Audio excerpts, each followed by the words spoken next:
Have you ever had that one friend where you think, if I stopped texting her, would I ever hear from her again?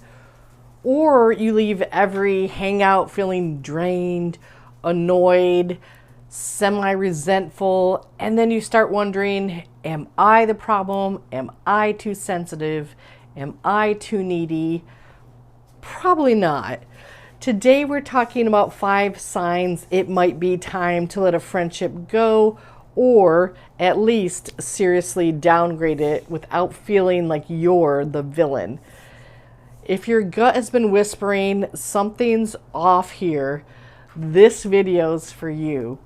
My name is Amy Brown, and this is my corner of YouTube where we talk about midlife, friendships, and trying to stay sane in a world that feels a little unhinged.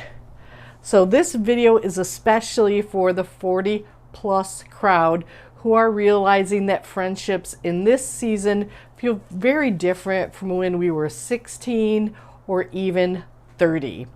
We're going to walk through some very real red flags, and we'll talk about what it looks like to actually pull back without burning everything to the ground. Sign number 1, you always leave feeling drained. You always feel worse than when you showed up in the first place. Now listen, everyone has bad days. We all vent. We all need to just dump our emotional junk once in a while. I'm not talking about that. I'm talking about the friend where every single time you hang out or you get off the phone, you feel emotionally wrung out, anxious, or you feel like you need a nap. Healthy friendships don't leave you feeling like you just clocked out of a busy shift at an all-night diner. Sign number 2, you're doing 90% of the reaching out. You're the project manager, if you will, of the relationship, of the friendship.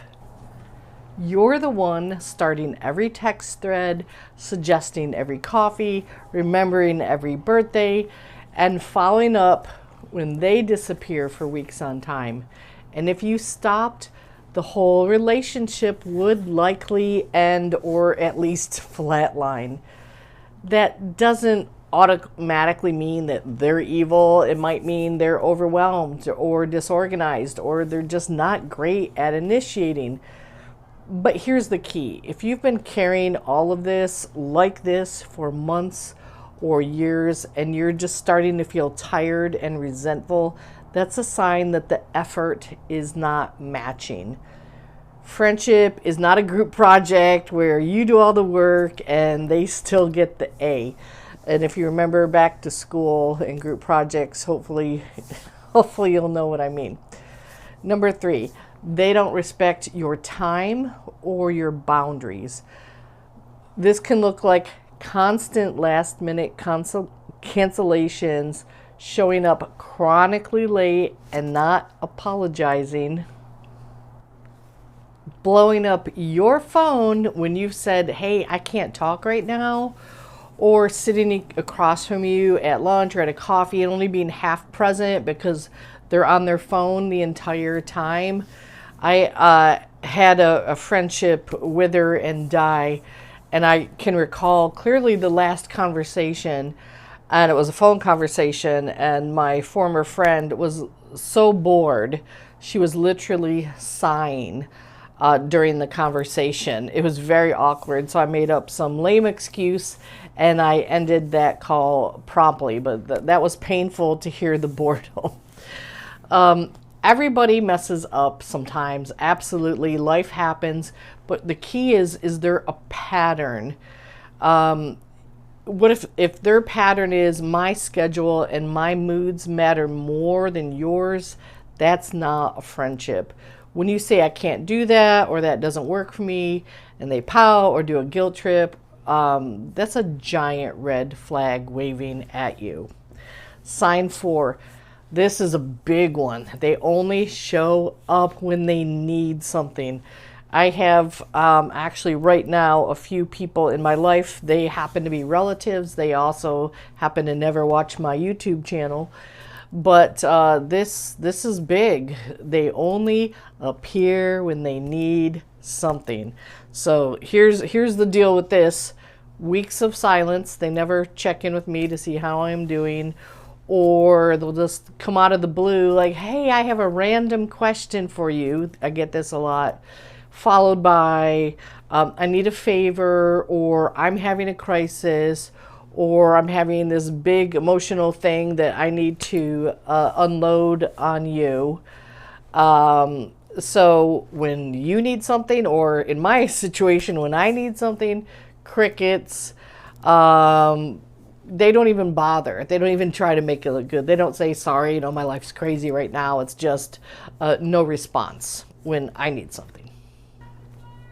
Everyone has seasons where they need more support, and that's normal. But if your entire relationship, your entire friendship, you are playing therapist, you are playing life coach, and they never ask, how are you? You're not in a friendship. So you're definitely, in my humble opinion, just some lady on YouTube, you're allowed to step back from that. Sign 5, you can't be your real self. This is one that I've struggled with as long as I have memory. You can't be your real self around certain people. You find yourself editing every sentence, avoiding certain topics, shrinking your personality because you're afraid you're too much for some people, and I am definitely too much for some people. Or you walk on eggshells because you're afraid they'll be offended, they'll get dramatic, they'll be cold toward you. If you can't be honest about your opinion on a topic, your boundaries, or your actual life without feeling punished or judged, then this is definitely not a safe friendship for you. You shouldn't have to agree on everything with a friend. You actually don't want to agree with everything with friendships. That would actually be incredibly boring. I don't want a good friend who's identical to me. That would be that's not what I'm interested in. I do want some variety of opinions. You should feel like you can show up like yourself without having to run it through a filter 24/7. When the cost of being around someone is constantly silencing yourself, that is too expensive. So what do? How can you step back without feeling like a villain? So if you're listening to this and thinking, oh my gosh, I can think of at least one name for each of these 5 categories, what do you do with that? So I'm going to give you some ideas, but I'm not a psychologist. I'm not an expert. I'm just some lady on YouTube. So these are my thoughts, but I would love to hear your thoughts. If you have a better way to handle these things, I'm all ears. Here are a few practical ways to step back without making it, overly dramatic. I love match their effort. Stop over functioning. If they text you once a month, guess what?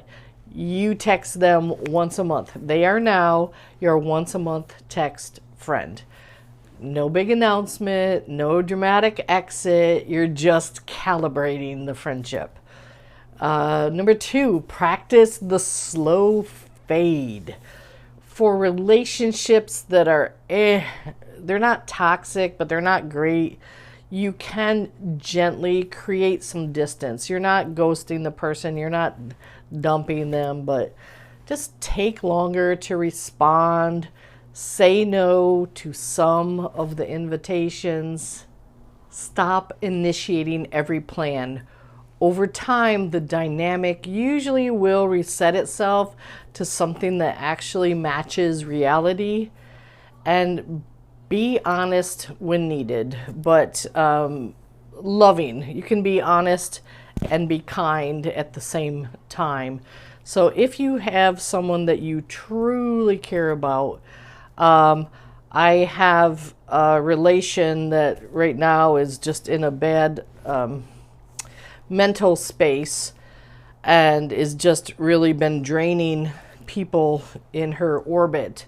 So a few of her loving long-term friends have said to her, listen, I just feel drained right now from our friendship, so I just need to step back and protect myself a little bit. I'm just taking a break. I love you. I'm not ending our friendship. I'm just putting a short pause for my own mental health. And I know that my relation didn't really take kindly to that, but I mean, I mean, there's not much else you can do in that scenario. You're not attacking that person. You're just owning your own experience and protecting yourself. So letting go or stepping back does not make you the villain. It makes you a person that understands your own time, your peace, and your emotional health are not unlimited resources. You are allowed to be kind and also have boundaries. If you want to think of one friendship in your life that feels heavy, lopsided, or chronically draining, you don't have to send a breakup text today, but maybe instead stop chasing, match their effort, and finally admit to yourself that this just isn't working for me anymore. So let me know in the comments. Obviously, no names. Let's change the names to protect the guilty. You know how it goes. Are you dealing with a one-sided friendship or a draining friendship? Or are you in the season of starting over with friends? Please go ahead and share that in the comments. And if this video helped you at all, please go ahead and give this a like and subscribe so that YouTube pushes this video out to more people in our age group. Thank you for watching.